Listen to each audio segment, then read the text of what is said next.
네, 안녕하세요. 안녕하세요. 네, 방금 소개받은 전성민입니다. 제가 제 소개를 조금 더 해야 되는 거 아닌가 싶긴 한데. 제가 오늘 같이 이렇게 나누고자 하는 말씀의 제목은 이제 산상수훈의 공동체인데요. 제 소개를 좀 먼저 해야 하는 것 같죠. 뭐 다른 거 다 없고, 밴쿠버 기독교 세계관 대학원에서 원장으로 일하고 있습니다. 거기, 밴쿠버에 이 일을 하러 간 지는 이제 11년 차이고요. 저는 원래 밴쿠버에서 94년에 신학 공부를 시작을 했었습니다. 그게 30년이죠. 아까 하나님의 음성을 듣고자 기도하며 보니까 밑에 카피라이트가 1994년이더라고요. 보니까 30년 전 찬양이었고, 그 다음에 또 25년 전에, 69년이면 25년이잖아요. 그래서 저희가 55년의 세월을. 마지막 주는 평화는 뭐 연년도 찬양인지 궁금해지긴 했었습니다. 뭐 검색을 하고 싶긴 했었으나, 인도하고 계신데 또 찾아보면 좀 그럴 것 같아서 얘기가 아닌 것 같아서 나중에 한번 확인해 보고 싶었고요. 또, 제가 이렇게 고민하고, 생각하는 것들 찬양에 담아주셔서 너무 감사합니다. 저는 이제 뭐 잘 아시는 것처럼, 아니죠. 잘 아실 않을 수도 있죠. 저는 이제 구약을 공부한 사람인데, 그래서 보통 이렇게 말씀 나눌 기회가 있으면 구약 본문들을 많이 하는데, 최근에는 이제 팔복이라는 책을 준비하고 또 출판하면서 최근에 팔복 관련해서 신약 본문들을 좀 나눈 경우들이 좀 많아졌습니다. 왜 제가 이게 신약을, 보통 이제 감히 산상수훈을 이렇게 생각하게 되었는지 약간 이유를 말씀드리면요.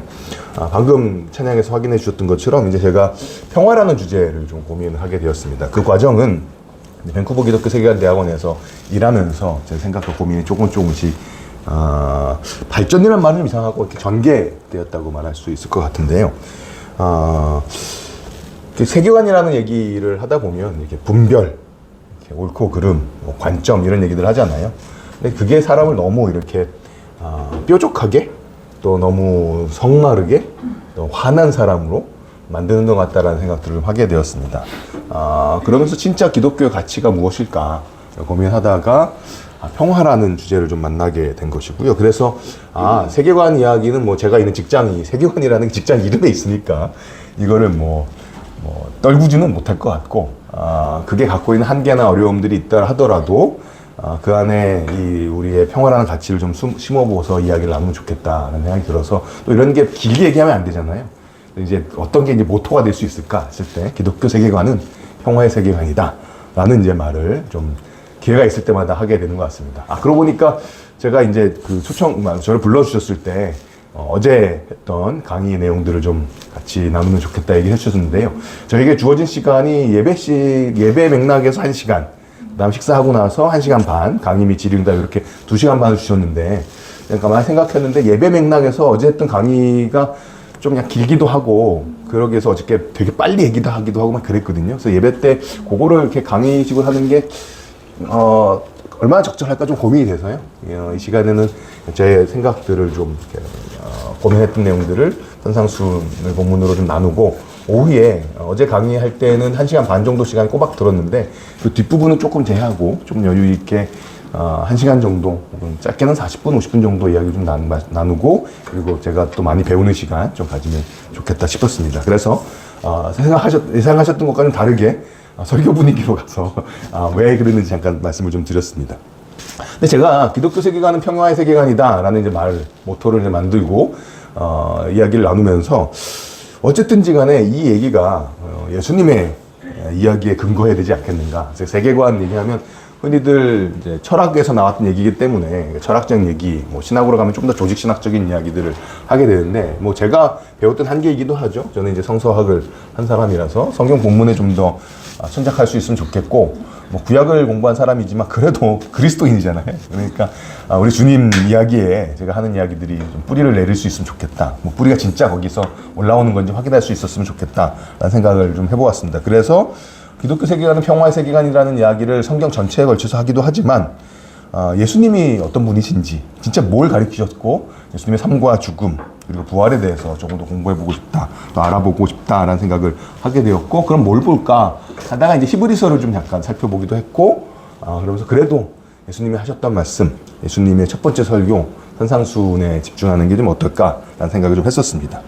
그래서 오늘 같이 나누고자 하는 그 말씀은 산상수훈 전체를 좀 배경으로 하는 그 안에서 제가 생각했던 것들을 좀 나누는 것인데요. 산상수훈은 다 읽을 수는 없으니까 저희가 마태복음 5장 1절부터 12절만 좀 같이 읽어보도록 하겠습니다. 같이 보통 예배하실 때 같이 읽으시나요? 아니면 앞에서 혼자 대독을 하시나요? 편하실 대로 시키면 하고 안 시키면 뭐. 그럼 저는 이제 돌아가면서 한 절씩 뭐 이런 거 제가 읽도록 하겠습니다. 네.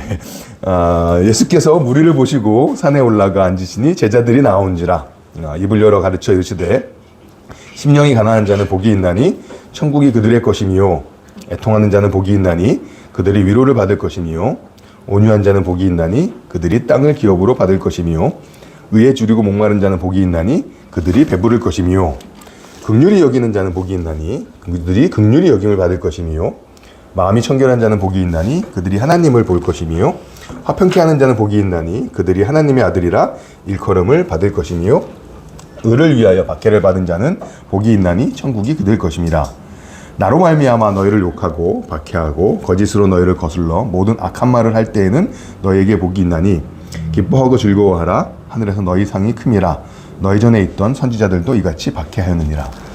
제가 팔복이라는 책의 첫 번째 챕터로 같이 나눴던 이야기라서 읽어보신 분이 그래도 별로 없으신 것 같아서 마음이 좀 편하긴 하지만 그래도 제가 원고를 그대로 하는 건 아니잖아요.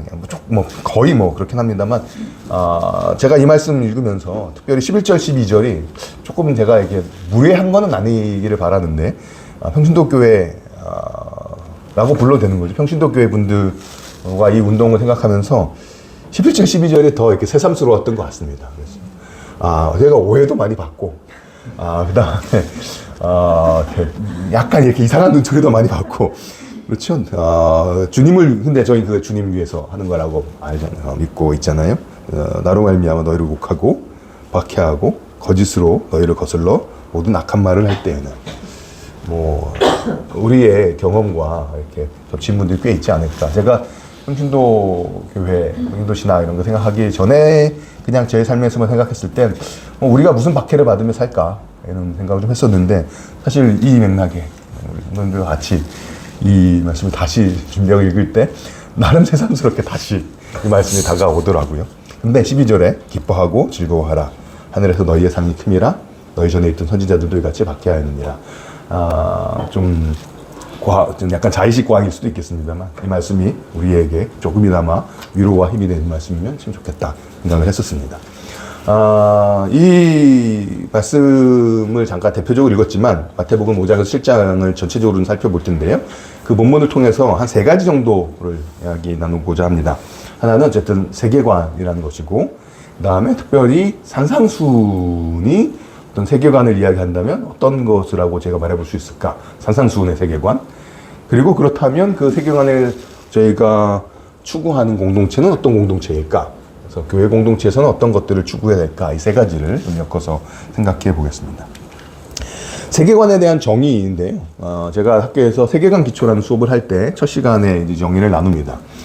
하도 많이 해서 자랑할 수 있는 거죠. 외울 수 있다 이겁니다. 한 사람이 사물들에 대해 가지는 근본적인 신념들의 포괄적인 틀. 한 1000번은 했을 것 같습니다. 어렵죠. 네, 이게 세계관이란 말 자체 이렇게 물론 철학에서 나온 말이라서. 그리고 제가 1시간 주셨기 때문에 좀 편안하게 이렇게 좀 시간이 쫓기지 않고 이야기를 좀 나누도록 하겠습니다. 철학에서 나온 말이라서 원래 이렇게 정확하게 이해하고 그러려면 한도 끝도 없이 어려운 말일 수가 있는데요. 또 반대로 굉장히 쉬운 말일 수도 있잖아요. 세상을 바라보는 관점이다. 근데 이제 이거를 풀어놓으니까 더 어려운 말이 돼버린 거죠. 세계관을 얘기하는 책들 읽어보셨겠지만, 브라이언 알시하고 리차드 미들턴이 쓴 책에서 4가지 질문을 해보면 이 세계관이 드러난다고 이야기를 합니다. 자, 우리는 누구인가? 우리는 어디에 있는가? 무엇이 잘못되었는가? 해결책이 무엇인가? 이 질문에 대한 답변을 들어보면 어떤 세계관을 갖고 있는지 관점을 우리가 알고 좀 볼 수 있다라고 이야기를 하는데요. 제가 이제 세계관 이야기하고 산상수훈의 세계관을 살핀다 말씀드렸으니까 산상수훈을 읽으면서 산상수훈은 이 4가지 질문에 대해서 뭐라고 대답을 하는가를 좀 생각해 보았습니다. 첫 번째는 우리는 누구인가? 라는 질문이죠. 5장 1절 보시면 예수께서 무리를 보시고 산에 올라가 앉으시니 제자들이 나온지라. 저기 예수님을 보시고 제자들이 나왔다. 예수님을 따라가고자 하는 거죠. 그게 이제 저희들이 하는 모든 일들의 가장 근원적이고 중요한 동기일 겁니다. 구약을 공부한 사람의 입장에서 이 말씀을 봤을 때 이거 구약하고 굉장히 관계가 있다라는 생각을 하게 되는 거죠. 왜냐하면 예수님이 말씀하실 때 산에 가셨잖아요. 내가 서울대 입구역에 내리니까 다른 역에서 보지 못했던 굉장히 뭐라 그럴까요? 공통된 복장을 보았는데요. 등산복을 입으신 분들이 엄청나게 많으신 거예요. 정말 남녀노소 불구하고 정말 와, 이 서울대 입구역이 등산의 성지구나. 주일날 아침에 뭐 이렇게 사람들이 많을까 했더니 다 등산복을 입고 계신 걸 보고 좀 약간 반성하기도 하고 그랬었습니다. 저는 이제 사실 봉천동에서 예전에 봉천 7동이라고 부르던 시절에 초등학교부터 살았던 사람이거든요. 그러니까 저의 근본적인 표현이 죄송합니다. 나와바리인데요. 그 봉천 7동에 보면 이제 지금 인원초등학교라는 데서 초등학교를 졸업했고, 옛날에 봉천중학교, 지금 인원중학교가 됐는데 봉천중학교, 여기 영락고등학교가 이제 중초중고의 동네였었습니다. 그래서 그 고등학교 다닐 때 봉천역에 내려가지고 이제 걸어 올라가고 막 그랬었는데요. 올라가는 길이 이제 산인 거죠. 이 동네 살면서 관악산 등산을 5번도 못했으니까요. 안 했으니까요. 근데 이제 예수님 너무 편해서 이 얘기 저 얘기가 막 나오고 있는데 이제 산에 올라가는 거죠.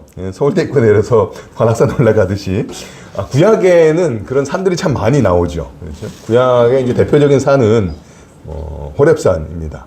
호렙산은 또 신의 산이라고도 부르죠. 이게 어떤 일이 벌어졌냐 하면 이제 신의 산 언약이 맺어져 있는 장면에서 모세가 십계명 그리고 또 말씀 율법을 받습니다. 산에 오른다라는 것은 구약의 맥락에서 율법대로 살아가는, 즉 하나님의 뜻대로 살아가는 하나님의 백성들의 모습입니다. 그렇죠? 산에 올라가는 사람들은 하나님의 백성들인 거죠. 하나님의 백성이 어디서 시작했냐 하면 산에서 이루어집니다. 시작합니다. 여기서 이제 마태복음의 구조를 제가 생각해 보면요. 마태복음은 산상수훈이라는 첫 번째 설교가 있고, 마태복음의 구조를 아는 사람들은 마태복음에 한 5개의 설교가 있다라고 말을 하지요. 마태복음의 중요한 구조가 5개의 설교가 있습니다. 5개가 쭉 이어지는 건 아니지만 중요한 설교 단락들이 5개가 있는데 왜 5개일까 생각해 보면 자연스럽게 떠오르는 또 다른 5개의 덩어리가 있잖아요. 모세오경인 거죠. 그래서 마태복음의 설교가 5개 있는 이유는 모세오경을 연상시키기 위함이다라고들 이야기를 합니다. 모든 게 다 이렇게 구약과 많이 중첩되는 거죠. 그러한 마태복음에서 첫 번째 설교인 마태복음 5장이 게다가 산에서 주어진 말씀인 거죠.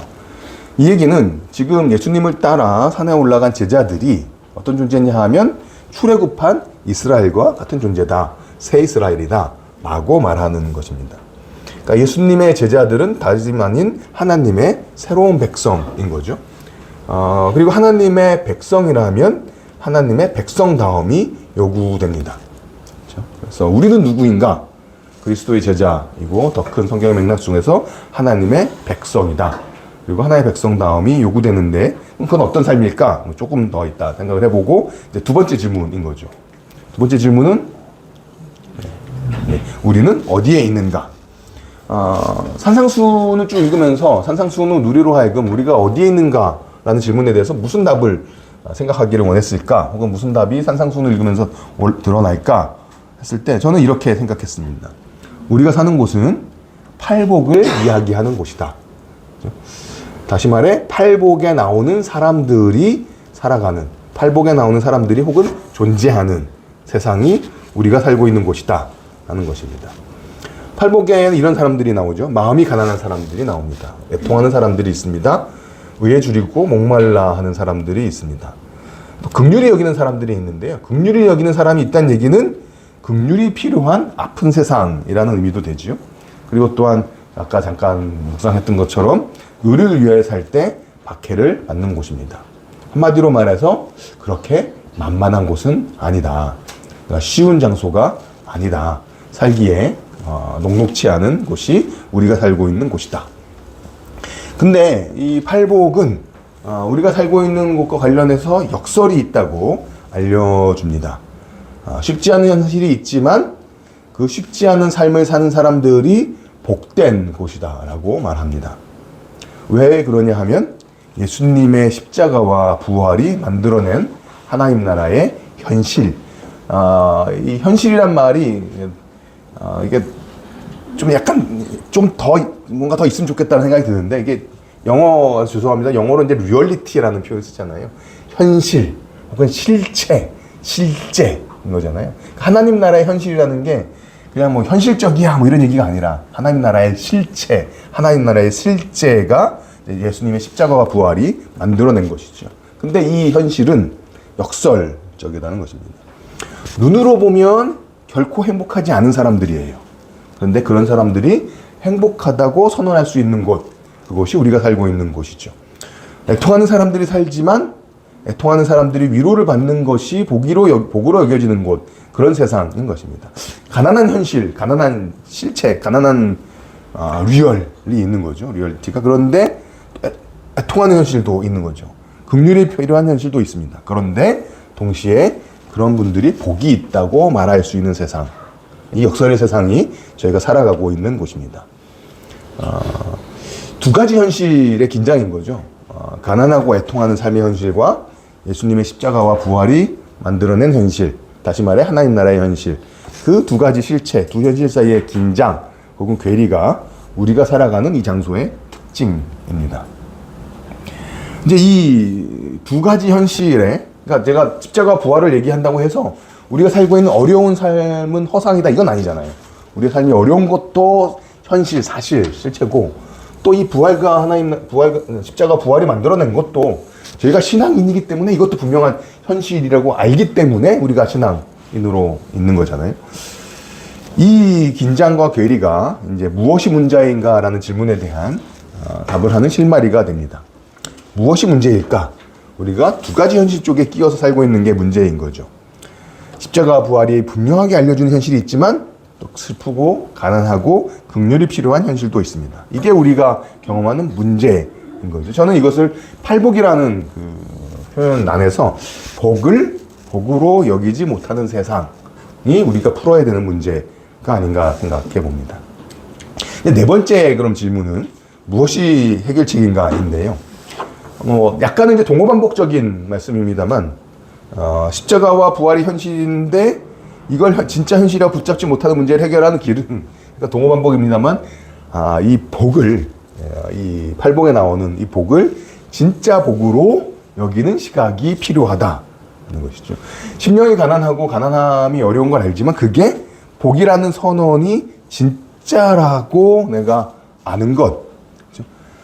통하는 사람이 복이 있다는 선언의 진짜임을 내가 이렇게 내 삶에서 확인하는 것, 우리 공동체에서 확인하는 것, 그게 이 문제의 해결책이라는 생각을 해보게 됩니다. 팔복을 이 세상이 얼마나 힘든지를 알려주기지만 동시에 또 그게 복이 있다고 말하는 이 팔복의 복이 진짜라고 여길 수 있는 시각을 우리가 회복하는 것이 핵심적인 해결책이다라는 생각을 해보았습니다. 그래서 마태복음의 그렇죠? 첫 번째 설교에 첫 번째 나오는 게 그러면서 우리의 시각을 이렇게 회복하라라는 팔복이라는 생각을 해보았습니다. 이제 문제는 저는 이제 개인적으로 저를 정체성이 뭐냐 그러면 어찌됐든지 간에 신학자라는 정체성이 저의 정체성이라는 생각을 하게 되는데 신학자는 뭐 하는 사람이냐 라는 질문하실 때 제가 찾은 나름의 생각이 한 번 더 질문하는 사람이라는 생각을 해보았습니다. 우리의 신앙과 여러 가지 이야기를 할 때 여기까지 우리가 보통 답이 되지만 신학을 한다는 건 그 답이라고 여겨졌던 것에 관해서 한 번 더 질문해 보는 것. 근데 이제 뭐 질문이 이어지는 거죠. 팔복을 진짜 복으로 여기는 시각을 회복하는 게 우리의 문제의 해결책이다. 뭐 좋은 말이잖아요. 그러니까 거기서 그래야지 라고 멈출 수도 있습니다만 뭐 신학을 한다라는 뭐 자의식 내에서 한 번 더 질문해 보는 거죠. 그러면 그 시각은 어떻게 가질 수 있을까 하는 것이죠. 그거에 대한 저의 나름 생각은 팔복의 관점으로 대표되는 하나님 나라의 관점, 그런 관점을 형성하는 공동체 속에서 그런 시각이 만들어진다. 공동체 속에서 만들어진다는 얘기는 다르게 표현하자면 그런 관점을 갖고 살아가는 또 다른 사람을 만날 때 나도 그 관점의 뭐 전염 혹은 그 관점의 영향을 받고 나도 그 관점을 가질 수 있게 된다. 팔복의 관점을 가지고 있을 뿐만 아니라 실제로 그대로 살아가는 사람들의 모습을 확인하고 그분들의 삶을 본받을 때, 본으로 삼을 수 있을 때, 그리고 우리가 팔복의 관점을 머리뿐만 아니라 마음과 몸에 익힐 수 있겠다라는 생각을 해보았습니다. 물론 뭐 끝없는 질문은 끝없이 이어질 수 있죠. 하지만 어디서 멈춰야 되니까 일단 여기서 멈춰오고, 그래, 팔복의 시각은 팔복을 살아가는 사람들과 함께하는 공동체 안에서 우리가 서로 익힐 수 있겠다 싶었습니다. 제가 표현을 머리뿐만 아니라 마음과 몸에 익힌다라는 표현을 썼는데요. 익힌다는 건 단지 아는 걸 떠나서 그야말로 몸에 배는 거죠. 제가 익힌다라는 표현을 쓸 때 가장 많이 드는 예가 이제 자동차 운전인데요. 운전을 면체 배울 때는 막 외워야 됩니다. 어디쯤 각도를 30도를 틀어서 뭐가 보일 때까지 뒤로 이렇게 후진을 했다가 다시 핸들을 틀어서 이래야 이제 평행 주차가 된다. 뭐 이런 걸 공식을 외우잖아요. 뭐 좌회전 할 때도 그 차선을 지킬 때도 자동차 앞에 본네트의 왼쪽에 꼭지가 이렇게 차선에 대충 닿을 때쯤 가야 이제 폭이 대충 맞다. 이런 거 배워서 이렇게 하는데 운전을 좀 하다 보면 더 이상 그런 거 신경 안 쓰잖아요. 그냥 자연스럽게 내 몸이 반응합니다. 그게 이제 익혀지는 과정인 거죠. 우리의 신앙도 처음에는 여러 가지 외우고 생각해야 될지 모르지만 그게 이제 이 관점이 우리 가운데 몸에 익어버리는, 그래서 뭐 특별하게 고민하지 않았는데 내 몸이, 내 삶이 그냥 그렇게 팔복의 관점대로 반응하게 되는 것, 이게 이제 우리가 바라는 관점이 삶까지 내려온 상황이 되겠죠. 이제 저는 그렇다면 이 산상수훈의 팔복 이후에 이어지는 본문들 통해서 그러면 약간 한 번 더 나가는 질문일 수 있겠죠. 팔복의 관점을 형성하는 공동체가 필요하다. 그러면 그 공동체는 또 어떻게 만들어질 수 있겠는가? 라는 게 제가 같이 더 이제 생각해 보고자 하는 것입니다. 산상수훈을 따르고자 하는 교회 공동체라면 그것에서 벌어져야 하는 일들이 있는데 한 3가지 정도 생각했는데요. 첫 번째는 성경을 다시 읽기입니다. 세상의 현실 그리고 하나님 나라의 현실 사이에 괴리와 근장이 있습니다. 그런데 그것을 극복하는, 그래서 팔복의 관점을 형성하는 공동체는 무엇보다도 성경을 다시 읽는 공동체라 생각합니다. 산상수훈의 구조를 보시면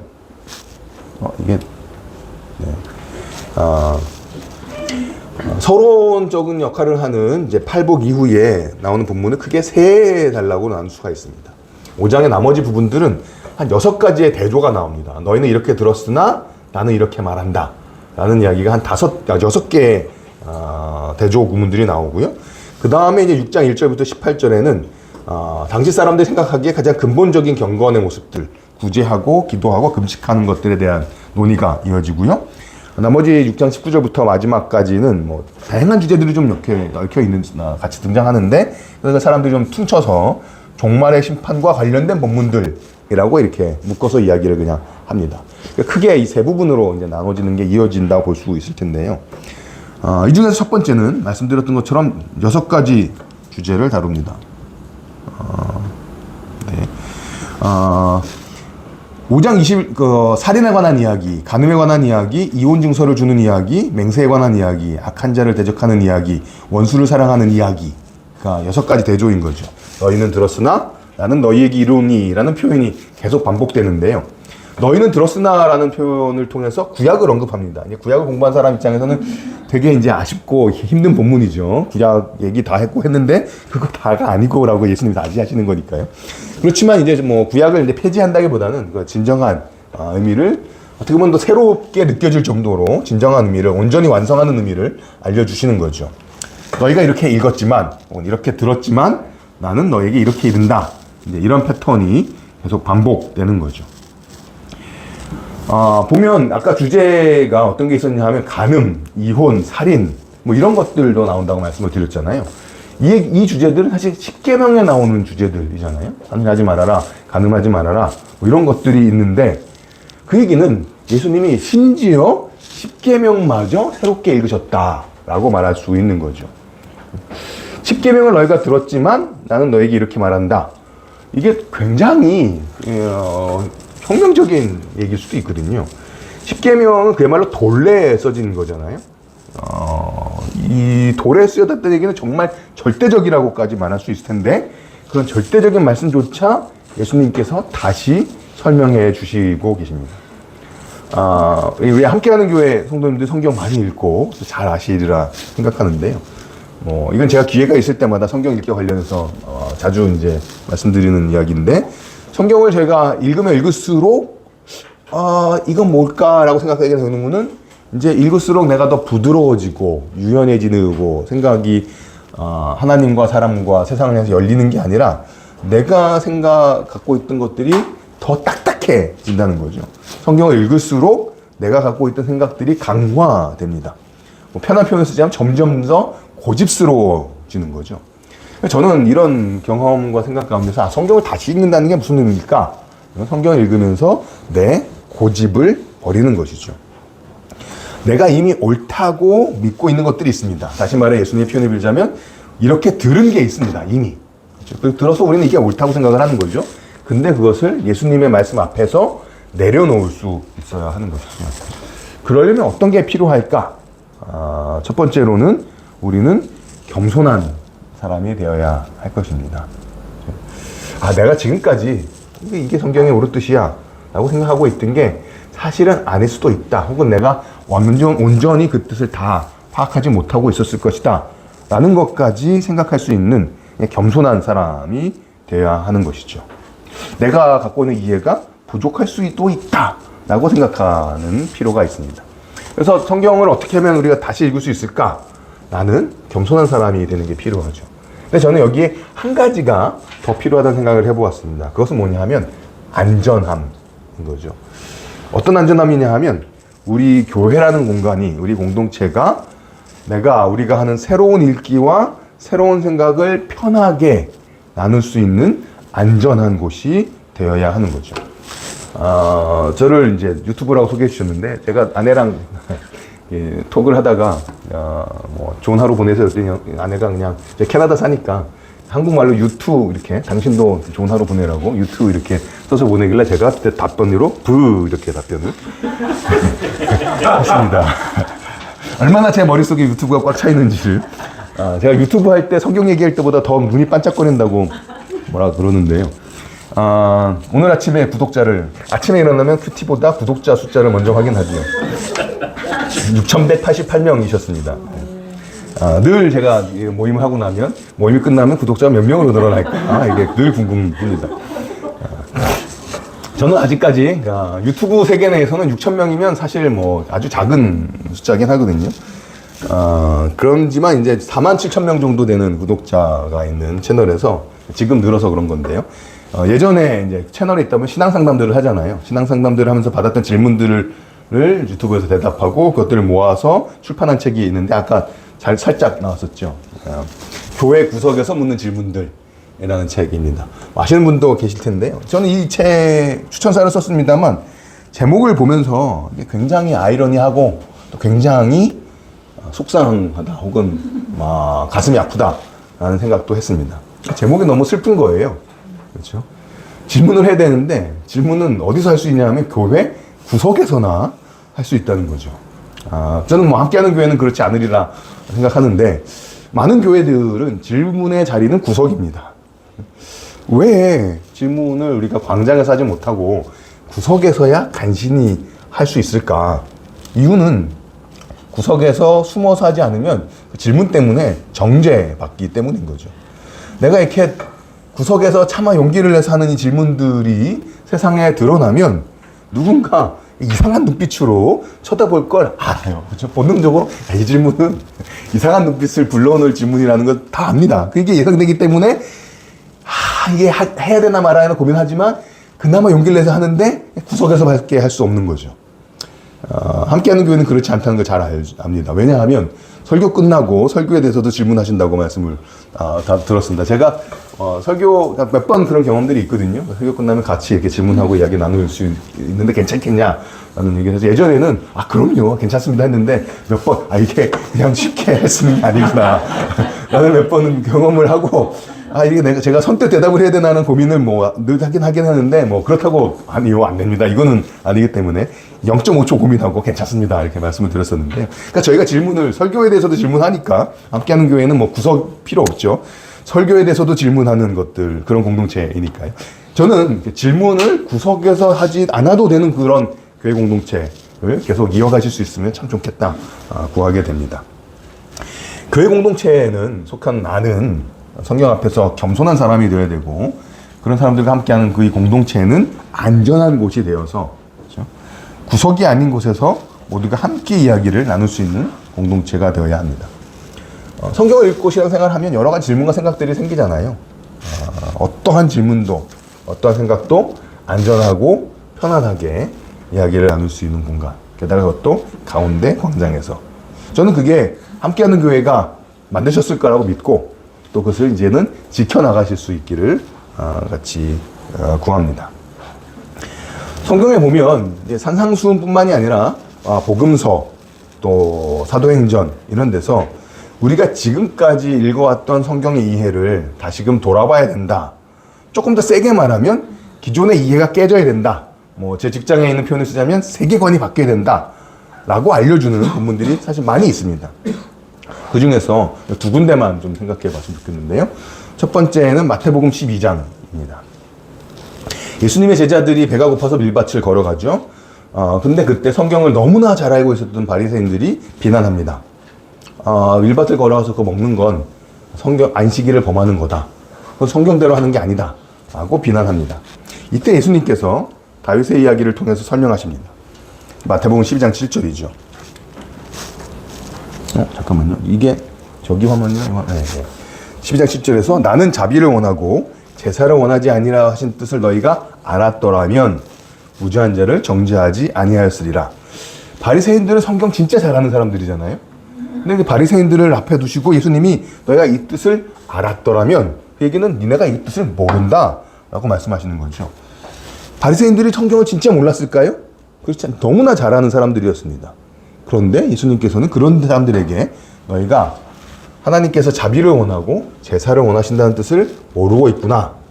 그리고 그렇기 때문에 지금 정죄하는 게 무죄한 사람인데 무죄한 사람들을 정죄하고 있다 라고 말씀하시는 거죠.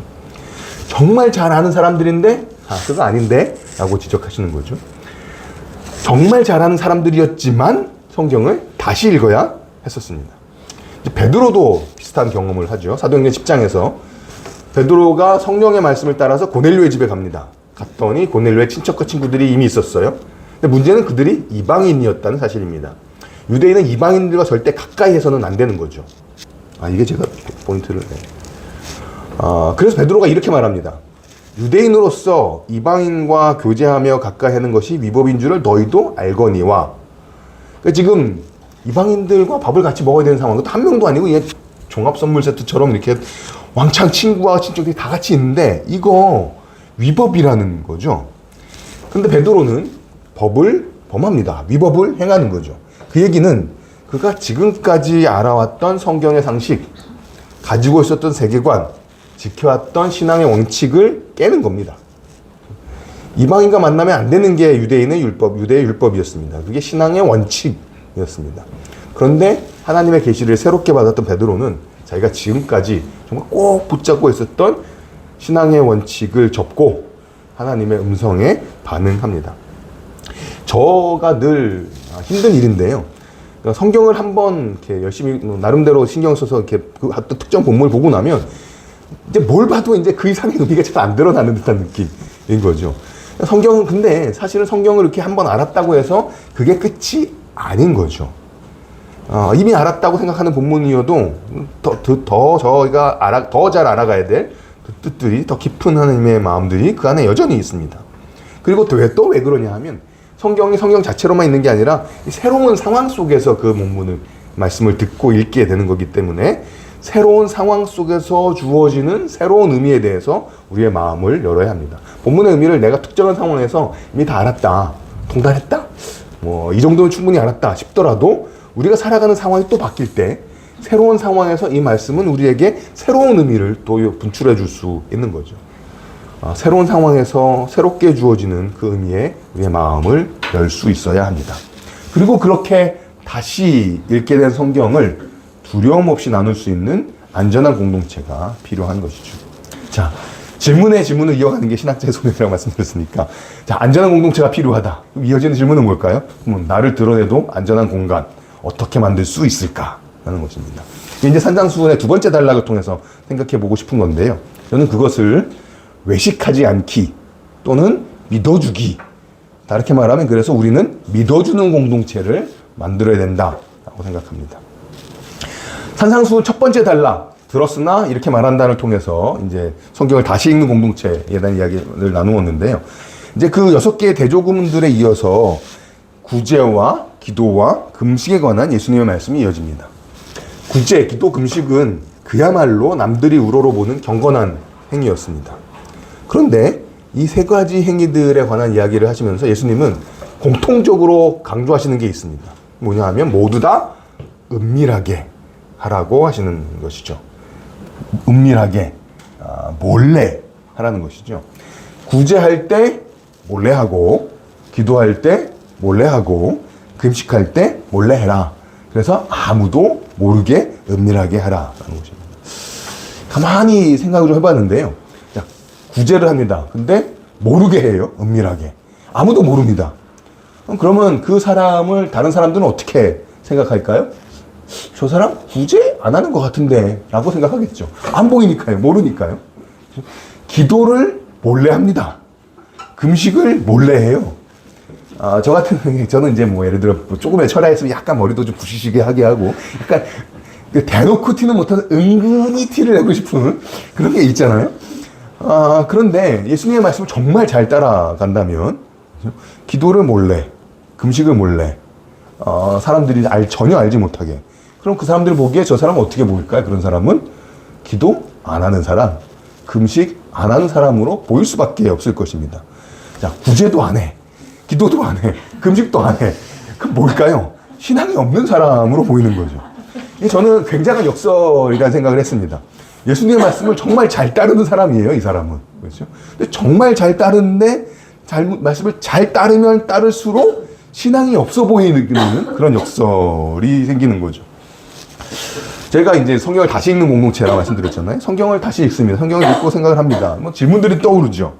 그래서 그 질문들과 생각들을 뭐 나눕니다. 그런데 솔직한 경험은 어떤 사람들의 성경에 관한 질문이나 생각을 듣다 보면 이분이 신앙이 있을까?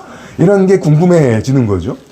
질문은 정말 솔직하고 질문은 정말 과감하구나. 좀 멋진 질문이다. 근데 기도는 하고 저런 질문을 하시나, 구제는 하고 금식은 하고 저런 생각을 하시나, 저런 생각과 질문이 생기는 거는 기본적인 신앙생활을 하지 않기 때문 아닐까. 이렇게 질문하는 사람을 향해서 의심의 싹이 피고, 의심의 싹이 핀 것은 정죄의 열매를 맺게 되죠. 그런 의심의 싹과 정죄의 열매가 맺히는 곳은 더 이상 안전한 공동체가 아닌 것이죠. 유튜브를 하면서 이렇게 제가 경험하는 궁극적으로 흥미로운 것들이 있는데 뭐냐 하면 악플의 경험입니다. 제가 영상을 만들면 아주 대표적인 악플들이 달립니다. 성경은 믿으시나요? 예수님은 사랑하시나요? 뭐 일상적인 악플입니다. 근데 이거보다 좀 더 센 악플들이 있어요. 뭐냐 하면 이단보다 더 나쁜 것 거짓 선지자입니다. 제가 이단보다 더 나쁜 교회 안에 침투한 거짓 선지자라는 거죠. 제 나름대로 예수님의 말씀에 대해서 이야기를 하는데 이거 거짓된 가르침, 이단보다 더 나쁜 일을 하고 있다라는 것입니다. 이 정도면 뭐 거의 악플의 끝판왕이라는 생각을 했었는데요. 최근에는 뭐 좀 벌써 오래됐습니다만 이거보다 더 심한 악플을 경험을 했습니다. 제가 말을 좀 빨리 하는데요. 유튜버들의 가장 큰 두려움은 뭐냐면 광클이 아니라 좀 이렇게 뭐냐면 광탈이죠. 네. 뭐냐면 유튜브 흥미 있을 것 같아서 클릭을 했는데 보다가 이렇게 재미가 없어서 혹은 이렇게 지루해서 금방 다른 영상으로 나가는 거잖아요. TV는 그나마 이렇게 채널을 돌리기도 해야 되는데 유튜브는 이게 있으면 옆에 다른 영상, 추천 영상이 쫙 있기 때문에 보다가 재미없으면 바로 다른 영상 클릭입니다. 광탈이라고 말하죠.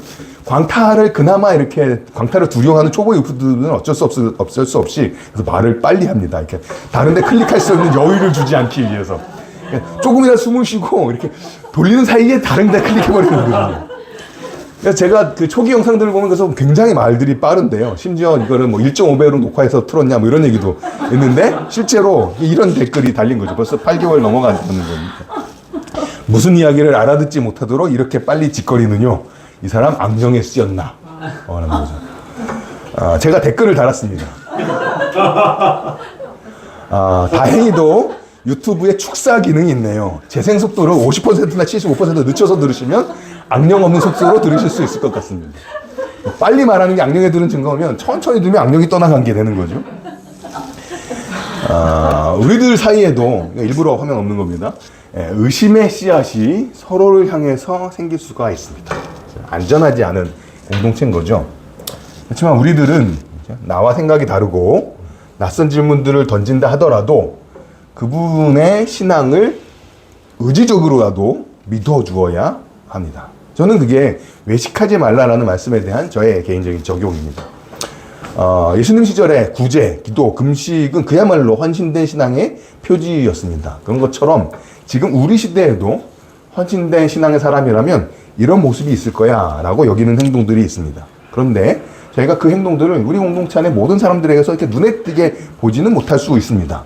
어떤 그리스도인들에게서 그런 모습을 보지 못할 수 있지만 그렇다 하더라도 우리는 그분들도 헌신된 그리스도인들이라고 믿어야 한다는 것이죠.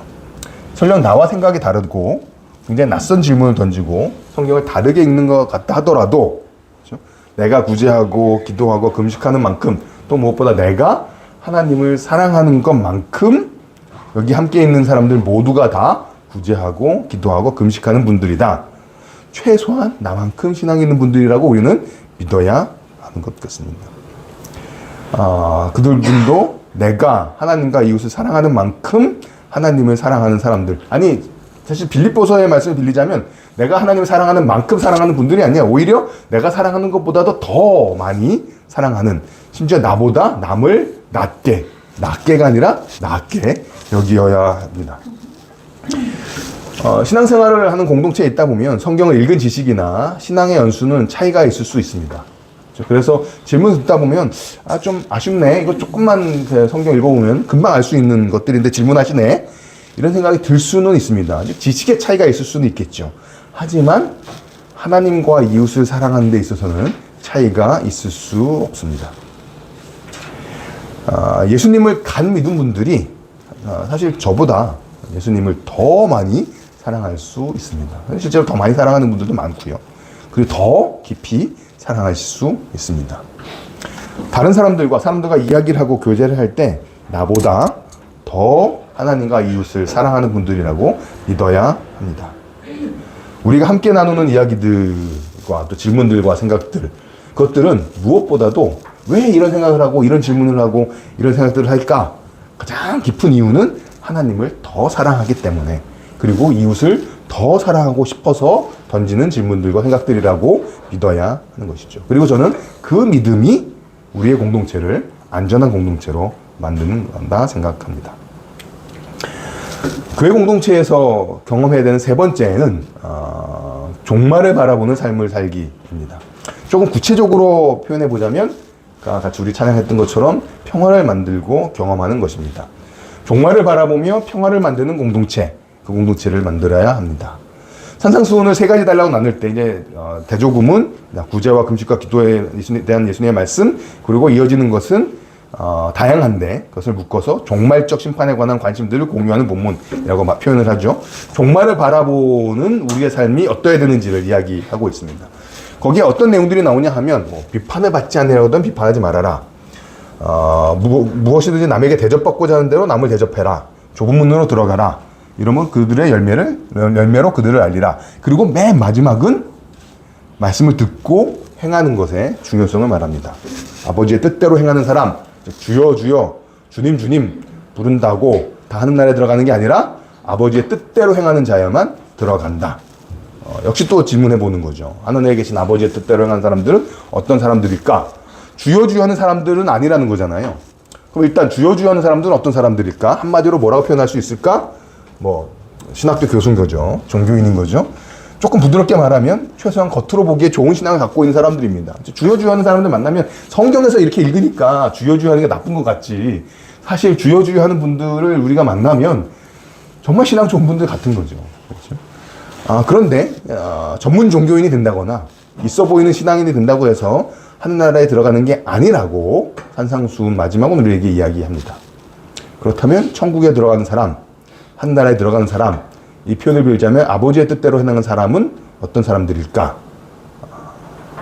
저는 이게 산상수훈의 마지막 본문이잖아요. 산상수훈에 다시 맨 처음으로 돌아가게 한다는 생각을 해보았습니다. 산상수훈 맨 처음 팔복도 하나님 나라에 관한 이야기, 천국에 관한 이야기로 시작을 하니까요. 산상수훈의 맨 처음입니다. 심령이 가난한 사람, 애통하는 사람, 온유한 사람, 의에 주려고 목마른 사람, 긍휼력 있는 사람, 마음이 청결한 사람, 화평케 하는 사람, 의리를 위하여 박해받는 사람.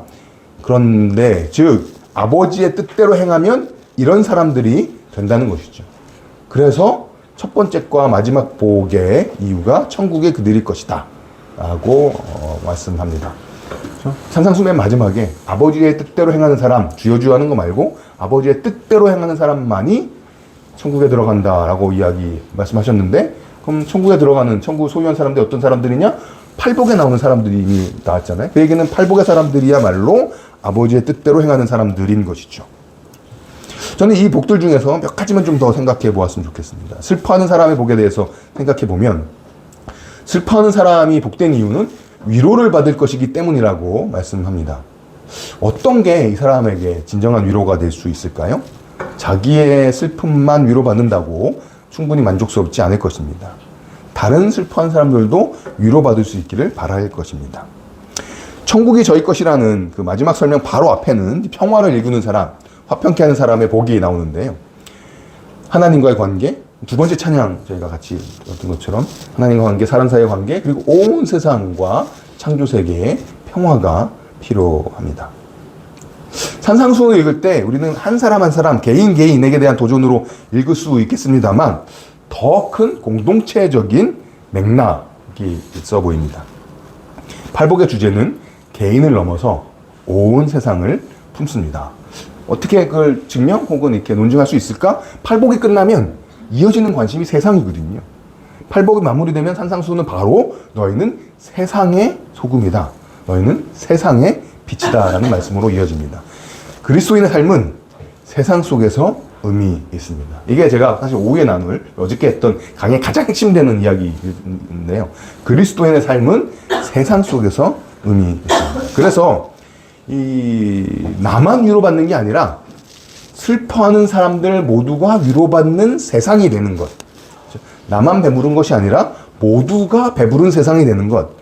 모두가 불쌍히 여김을 받고 모두가 평화를 누리는 세상이 되는 것. 그런 세상을 추구하는 것.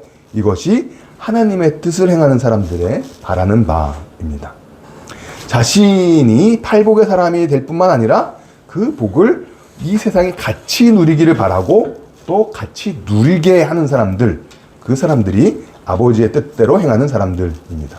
이런 식으로 그리스도인과 세상에 대한 관심을 갖고 본문을 읽다 보면 5장 맨 마지막에서 굉장히 흥미로운 말씀을 만나게 되는데요. 이건 제가 어제 강의에서도 굉장히 중요하게 좀 나누었고 오후에도 그래서 다시 좀 확인을 할 말씀이긴 합니다만 짧게 일단 보게 되면 세상과의 관심을 갖고 5장 쭉 읽다 보면 이 본문을 만나게 되는데 어떻게 끝나냐 하면 하늘에 계신 너희 아버지의 온전하신 것 같이 너희도 온전하라. 어떤 게 그럼 온전함의 구체적인 모습일까? 그것은 형제뿐만이 아니라 원수에게 인사하고 사랑하는 삶이 온전한 삶이라고 이야기합니다. 그리고 그럴 때 하늘에 계신 아버지의 아들이 된다고 말씀하십니다. 오후에는 조금 더 자세하게 보도록 할 텐데요. 하나님의 아들이란 표현을 또 만나는 거잖아요. 하나님의 아들이란 표현은 평화를 만드는 사람의 복을 이야기할 때 나왔습니다. 평화를 이루는 사람의 복이 하나님이 그들을 자기의 자녀라고 혹은 세상 사람들이 그들을 하나님의 자녀라고 부르실 것이다 인 거죠. 원수 사랑의 삶입니다. 그것은 하나님 자녀의 삶입니다. 하나님의 자녀가 살아야 할 평화의 삶입니다. 그리고 그것이야말로 하나님의 온전함을 닮은 삶. 악인이나 선인에게 가리지 않고 빛을 비춰주신, 해를 주시는 온전함.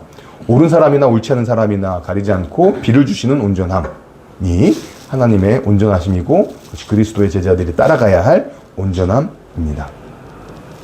예수님의 제자들은 다른 사람이 나와 다를 때 다르다는 이유로 다투거나 대결하지 않습니다.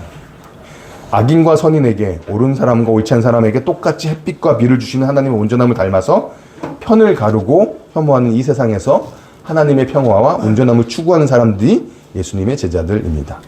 그래서 저는 이게 여기서 나오군요. 팔복의 관점을 형성하는 공동체는 이렇게 원수 사랑의 세계관, 그것이 담기는 산상수훈의 세계관, 궁극적으로 평화의 세계관을 함께 익히는 사람들의 공동체라 생각합니다. 말씀을 정리하겠습니다. 슬라이드는 없는 거고요. 우리는 하나님의 백성, 예수님의 제자들입니다. 우리는 누구인가? 예수님의 제자로 살아가는 삶이 어렵습니다. 그 어려움은 십자가 부활이 열어놓은 하나님 나라의 현실과 우리가 살아가는 세상의 현실이 긴장을 일으키기 때문입니다. 팔복은 그 긴장을 너무나 잘 드러내고 있습니다. 그런데 그렇기 때문에 이 팔복의 내용을 세상에서는 복이라고 여기지 않고 심지어 실패한 사람으로까지 이야기를 합니다. 그래서 그리스도인들조차도 이 팔복의 삶을 복된 삶으로 흔쾌히 받아들이기가 사실 쉽지 않습니다. 그래서 우리는 이 팔복을 같이 몸과 마음에 익힐 수 있는 공동체가 필요합니다. 그 공동체는 성경을 읽으면서 자기의 고집을 더 세게 만드는 공동체가 아니라 늘 겸손히 성경을 새롭게 읽는 사람들의 공동체입니다. 누가 어떤 이야기를 하든지 간에 하나님과 이웃을, 창조 세계를 더 사랑하고자 하는 마음에서 나온 이야기라고 믿어주는 안전한 공동체입니다. 그런 겸손하고 안전한 공동체에서 산상수훈의 세계관이 만들어집니다.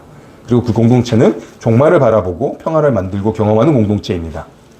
저는 이런 공동체를 함께하는 교회가 이미 잘 만드시고 만들어가고 계시고 지키고 계시다라고 믿고 참 감사합니다. 저는 이런 공동체 속에서 계속해서 팔복의 관점이 형성되고 단단해지고, 그래서 그렇게 가진 산상수훈의 세계관을 가지고 이제는 세상에서 참 생명과 평화를 만드는 복된 우리 함께하는 교회 성도님들이 되시기를 주님의 이름으로 간구합니다. 제가 잠깐 기도하겠습니다. 살아계신 하나님 아버지 감사합니다. 주님께서 우리에게 주신 복을 복으로 여기는 일들이 있게 도와주시고 성령의 함께하심이 그 은혜를 누리게 해주십시오. 또 우리가 그 복을 경험할 뿐만 아니라 세상에 흘려보내는 그런 교회가 될 수 있도록, 더욱 그런 교회가 될 수 있도록 하나님 도와주십시오. 성경을 읽을 때 나의 고집이 아니라 주님의 뜻을 더 깊이 알아가고 우리가 서로 겸손하고 서로 안전한 곳을 만들게 도와주십시오. 그래서 이곳에서 주님의 길을 찾아가는 그런 일들이, 또 그리고 주님의 복을 흘려보내는 일들이 우리 사랑하는 함께하는 교회 공동체 안에서 벌어지게 하여 주십시오. 감사함을 예수님의 이름으로 기도했습니다.